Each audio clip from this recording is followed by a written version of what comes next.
my sisters Linda and Milena, and for myself, I would like to thank all of you, family, friends, and veterans who have come here today to celebrate the life of my father, Carl Moberg.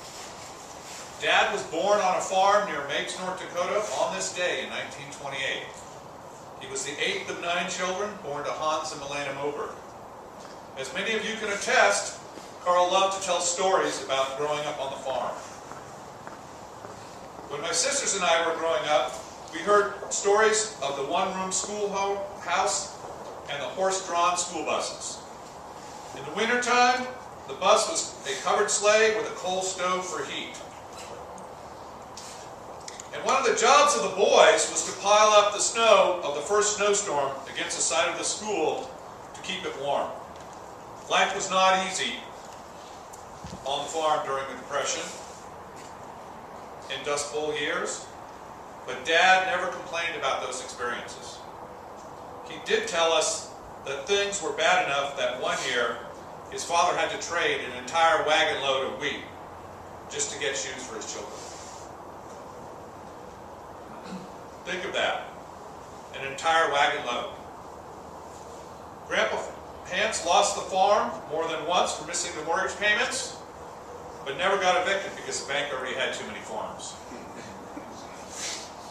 Hans even tried to sell his prize bull to make a mortgage payment once, but he could not get enough from the sale to cover the shipping. There was simply no money anywhere. But Dad said there was always enough to eat. They always had milk cows, sheep, and chickens. The garden supplied them with canned fruits and vegetables all year. And Dad was able to contribute a little money to the family when there was a bounty on gophers. He got paid the exorbitant sum of 1 penny a tail. One year, Dad told us, the county even delayed the start of school because there was no money. That wasn't too bad, though, because in those days on the farm, there were lots of opportunities for education. My dad learned how to run a team of horses to plow the fields and haul in the hay. After he bucked the hay onto the wagon by hand, of course, there was no machines to do that back then. Tractors didn't even show up on the farm until the 40s. There were cows to be milked by hand, crops to be planted, harvested, and stored. Garden and orchard to be weeded, pruned, and tended to. There was a direct connection between the work he and his siblings and parents did and staying alive and healthy. These were the chores they all had to do both before school and after school. When World War II came around, things got better for the farmers. Though certainly a member of America's greatest generation, Dad was too young to serve in the war. His family experienced national sacrifice through both of his brothers who served in uniform. Uncle John fought the Japanese in the South Pacific, and Harold flew against Nazi Germany in the Army Air Corps. My dad followed things as closely as it was possible in those days. The letters, newsreels, radio broadcasts, newspaper stories, and FDR's fireside chats kept Dad and the family informed. When they did not hear from John for a period of time, it was assumed he was missing in action. However, John did survive the war and told of having to use his .45 to get ground crews to fuel the planes at Guadalcanal.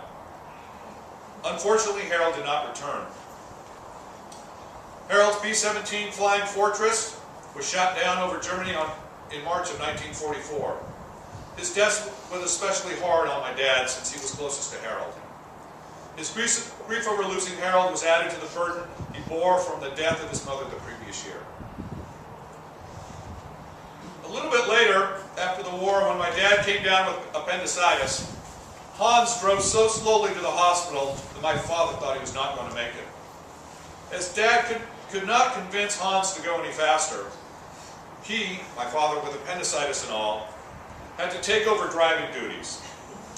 It takes a tough man to drive himself to the hospital while writhing in pain. He always laughed when he told that story. Having received a number of deferments, my dad was finally drafted in 1950. Not wanting to go in the Army, he and a friend volunteered for the Navy. But he almost didn't make it in the Navy, as he failed his first physical to too much revelry the night before. On his second attempt, he passed and joined the Navy. He attended boot camp at Great Lakes Recruit Depot. Standing on a windswept, frozen parade ground at Great Lakes, he could not believe his ears when he was told he was being sent to Port Hueneme, California. In 1950, you could not get much better duty than being a Seabee in Port Hueneme.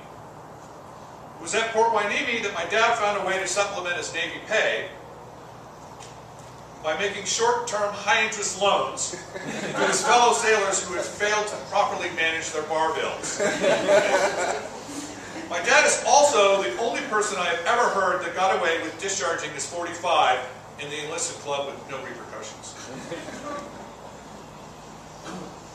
One night, he was sergeant of the guard when he got called to the E Club and found another shore patrol suspended by his neckerchief, and everybody knows the Navy uniform. Upon seeing my dad, someone in the crowd shouted, "Hey, there's another one, let's get him." My dad unholstered his .45, fired one round into the ceiling. That seemed to take the steam out of the crowd. A desire to hoist my father up like the other shore patrol. His only overseas deployment was an airstrip construction project in Morocco. After his 4-year obligation was completed, he was discharged from the Navy in 1954. Moving back to North Dakota and become a farmer had no allure. So he moved to San Francisco and attended City College in San Francisco State. He took on various jobs during that time, working as an insurance adjuster and also building cabins in Alaska.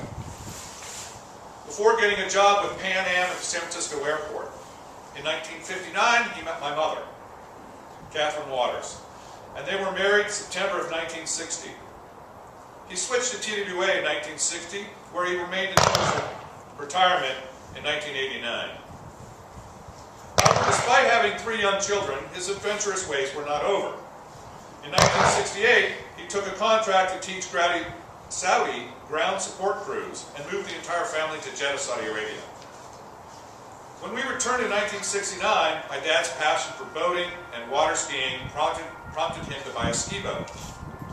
All of us have fond memories of our vacations growing up. They were centered around that ski boat and extended camping trips to Lake Trinity. I am continuing this tradition with my family, and so my dad's passion continues. My dad could fix just about everything. In fact, if he could not fix it, it was probably unrepairable. Word spread around the neighborhood, and it was common for him to spend most of his weekends fixing things.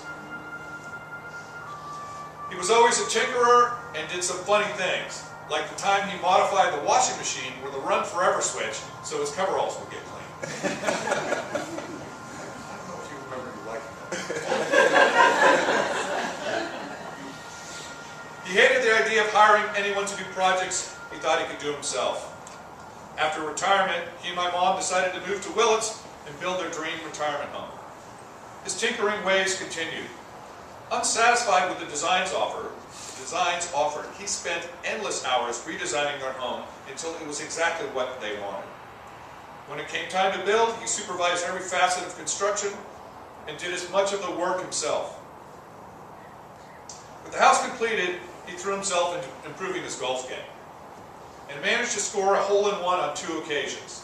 And that's unusual. Nobody does that. And as Alan could attest, we were there to witness one of them, so it's not one of these tall bar stories.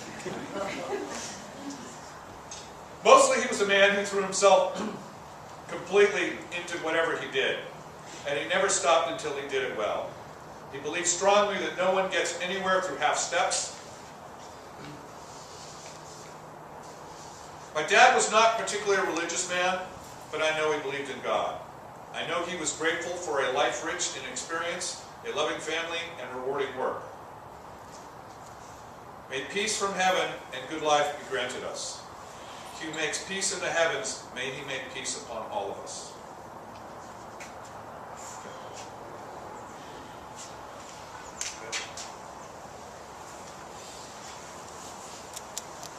And I'd like to end this with my dad's favorite toast. around with his favorite bourbon.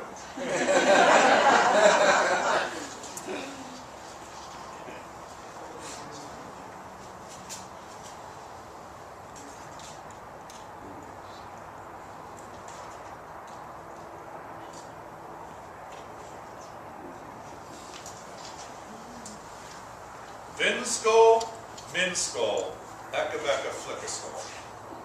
And for those of you who do not know my bad Norwegian, that's here's to me, here's to you, and here's to all the pretty girls. Thank you very much.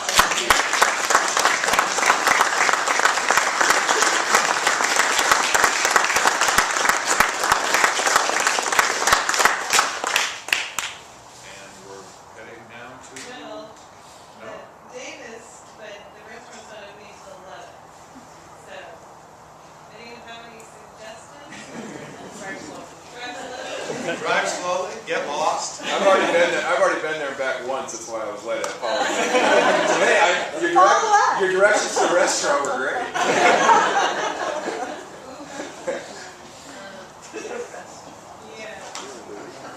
Yeah. Scouts out.